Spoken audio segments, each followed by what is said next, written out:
Good afternoon. Hello and welcome to InstаФорекс Economic News TV channel with us, Anna Kasatkina And Ekaterina Stikhina.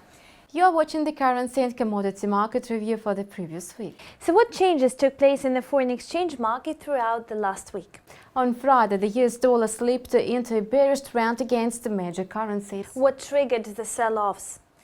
Downbeat economic fundamentals in the United States and the Fed's decision to stand pat on its interest rate continue to weigh on the American currency.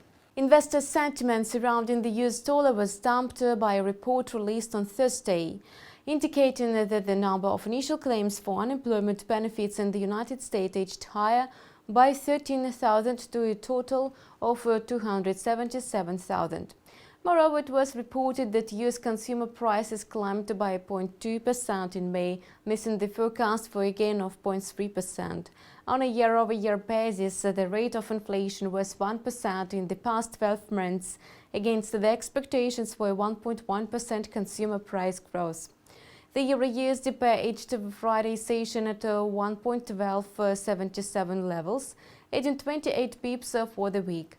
Despite closing in positive territory with a modest uptick, the euro plunged twice during the past week.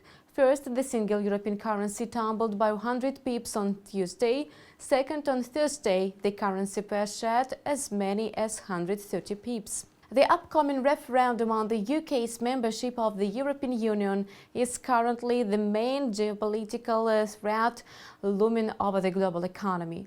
Amid these concerns, the Bank of Japan and the US Federal Reserve kept their monetary policies largely unchanged in the previous week.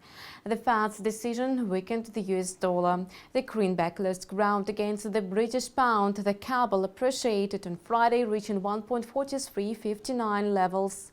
The pound sterling recorded a weekly gain of 118 pips. On Thursday, the Bank of England announced the decision to keep its monetary policy on hold. British policymakers reiterated their warning that a potential Brexit is the largest immediate risk for the UK's economy as well as for global financial markets.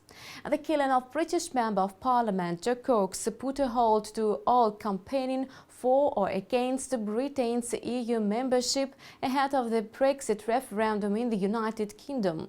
That was all about the current tendencies on Forex. Thank you for the currency pair overview, Ekaterina. You're welcome, Anna.